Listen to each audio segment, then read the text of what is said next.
What if the Celtics unknowingly hold the key to the Mavericks' redemption arc and might actually hand it over? Behind the headlines and the smoke of postseason heartbreak, one potential move is brewing quietly, a move that could resurrect Dallas and rip open a strategic hole in Boston's core. And the player at the center of this storm? Derek White. On the surface, it's just another name in the rumor mill. But if you think this is a minor footnote in the NBA offseason, you're missing the bigger picture. White isn't just a nice piece. He's a game-altering weapon, hiding in plain sight. And right now, he might be the most overlooked star in trade talks. After all, we're talking about the same Derek White, who over the past 2 seasons has evolved from reliable role player to irreplaceable two-way force, a lockdown defender with elite instincts, a steady playmaker, and an increasingly dangerous scorer. White has quietly become one of the most complete guards in the league. It's a dangerous gamble, removing a guard who anchored your perimeter. Defense in multiple finals runs feels counterintuitive,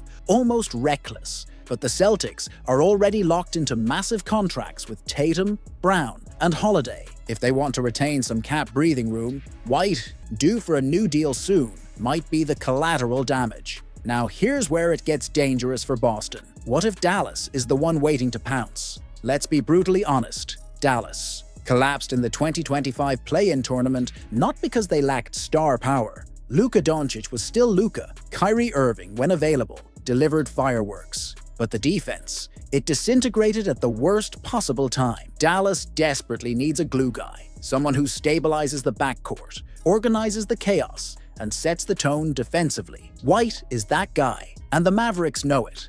Derek White might be more valuable to Dallas than Kyrie Irving ever was. Think about it. Irving, for all his brilliance, is unpredictable. His injuries are always a concern. His play style needs the ball. White, on the other hand, brings structure, balance, and no drama. If Dallas wants consistency and a leader who sets the tone every night, White could be their true franchise stabilizer behind the scenes. It's not flashy, it's not headline-grabbing, but it might be the smartest play Dallas could ever make. So the question isn't should the Mavericks go after White. What if trading Jaylen Brown isn't betrayal, but Boston's only way out? It sounds unthinkable, doesn't it? Shipping off the Finals MVP, the same Jaylen Brown who silenced Luka Doncic in 2024, the same Brown who, with his raw intensity and relentless drives, gave the Celtics their long-awaited banner number 18. But here's the uncomfortable truth no one in Boston wants to say out loud. The Celtics might have to trade Jaylen Brown, and not because they want to, but because they can't afford not to. Let's cut through the buzzwords. Second apron might sound like CBA jargon, but it's the most brutal financial pressure cooker in modern NBA history. It punishes success. It strangles flexibility, and Boston is suffocating inside it. With Jason Tatum's $314 million supermax kicking in, and Brown already locked into his record-breaking $304 million deal, the Celtics are staring down a future where depth becomes a luxury and trades become nearly impossible. And here's the shocking twist. Just keeping this core together could sabotage their ability to compete long-term. Boston has crossed into second apron purgatory, where you lose your mid-level exception, you can't aggregate contracts, and even simple roster moves come with handcuffs. If the Celtics want to escape this financial hellscape, they'd need to dump over $40 million. That means someone big. That means Jaylen Brown. But why now? Timing. Always timing. Jason Tatum is sidelined with an Achilles tear, expected to miss a huge chunk of the 2025-26 season. That alone might destroy Boston's title hopes for next year. So here's the painful logic. If you're not winning a title next season anyway, why not recalibrate now? Why not cash out on Jaylen at peak value and give yourself a runway to reset? Younger, cheaper, and more flexible. The idea of building fully around Tatum sounds romantic, but there's another possibility. What if Brown is actually more marketable, more reliable, and more physically durable over the next 5 years than Tatum? It's heresy in Boston to suggest, but Tatum's body is showing signs of breaking down. Back-to-back deep playoff runs, now an Achilles tear. History isn't kind to superstars with early Achilles injuries. So here's the real question. the Celtics front office is quietly asking behind closed doors, are we betting on the right star? And if they are, if Tatum is the franchise, then trading Brown now becomes a ruthless, necessary move.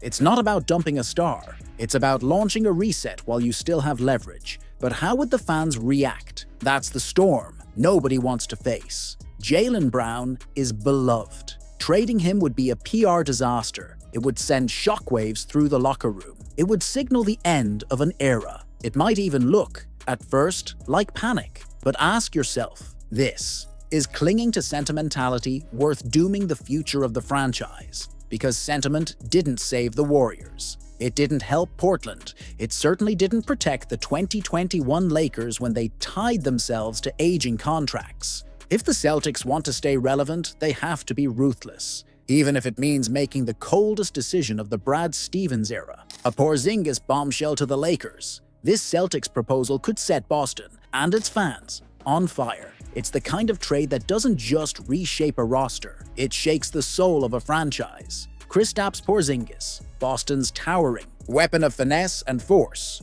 potentially shipped to Los Angeles, and not to the Clippers, to the Lakers. The blood rival, the ultimate enemy, the team that embodies everything Celtics fans are wired to despise. And for what? In return, Gabe Vincent, Maxi Kleber, Shake Milton, no picks, no blue-chip prospects, just cap relief. What in the world is going on inside Brad Stevens' war room? And why are the Celtics even considering helping the Lakers of all teams? Let's break this down, but be warned, it's not for the faint of heart. At first glance, the deal feels like sacrilege. Boston sends its skilled 7-footer, who was pivotal in anchoring their elite two-way identity, to LeBron James, to Anthony Davis, to a team that will use him against you in primetime matchups that define legacies. But under the surface, there's cold-blooded calculation. Boston is desperate to duck the second apron, and not in a vague, financial flexibility kind of way. This is existential. The new CBA doesn't just penalize big spenders, it cripples them. Porzingis, the same player who unlocked the Celtics' championship spacing and gave them interior dominance the Lakers couldn't match in 2024. Now playing next to Anthony Davis? This isn't a minor upgrade for LA. This would be a transformational move, one that instantly fixes their front court spacing, adds rim protection, and gives LeBron a floor-stretching, pick-and-pop nightmare partner. And yet, the Celtics might just hand that to them. That's not a trade. It's an act of war on their own legacy. Porzingis, valuable or volatile? Here's what most people are afraid to admit. Porzingis is a ticking clock. Yes, when healthy, he's elite, spacing the floor, blocking shots and punishing mismatches. But here's the uncomfortable truth. He's rarely healthy when it counts. His injury history is long, and Boston saw it firsthand in the 2025 playoffs. A calf issue, then more lingering discomfort. Availability is everything in the postseason.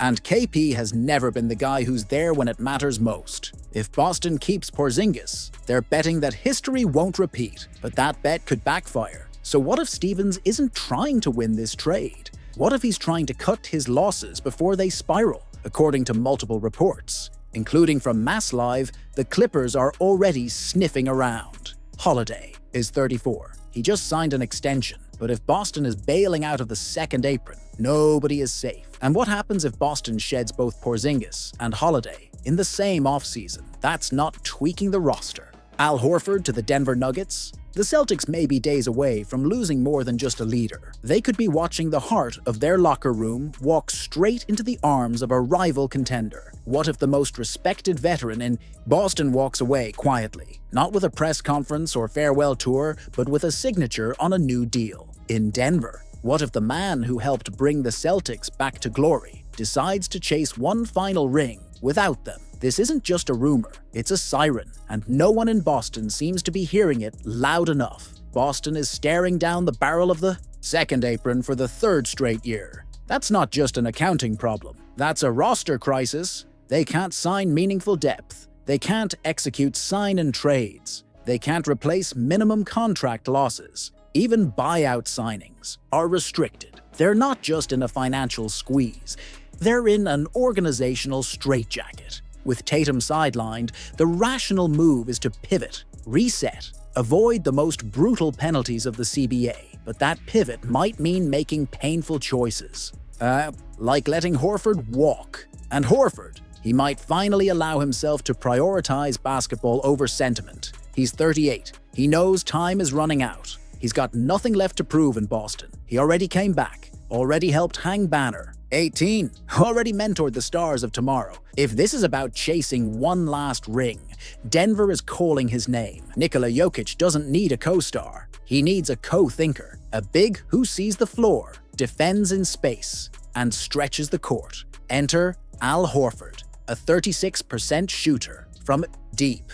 A positional defender who can guard 4s and 5s. A calm, ego-free presence with a PhD in playoff basketball. Denver doesn't need him to carry the load. They just need him to spell Jokic, anchor bench units, and give Jamal Murray and Aaron Gordon a veteran security blanket when the MVP sits. Al Horford has 5 kids. Boston has become home. He's beloved, not just by fans, but inside that. Locker room. Jason Tatum calls him the OG. Jaylen Brown credits him for keeping the team's culture intact. When Horford re-signed in 2022, he said, "I want to finish here." But that was before the second apron, before the Tatum injury, before the painful reality that Boston's 2026 odds might be closer to a rebuild than a repeat. And let's be honest, Horford already knows what it's like to walk away from Boston. He did it once. The only difference now, he has a perfect landing spot. If Horford walks, don't just view it as a veteran exit. It's a tremor, a warning shot, a sign that Boston's proud, tight-knit core might be coming undone, not through drama, but through economics and circumstance. If Horford leaves, it creates a leadership void, a defensive gap, a cultural question, and you better believe other veterans will notice.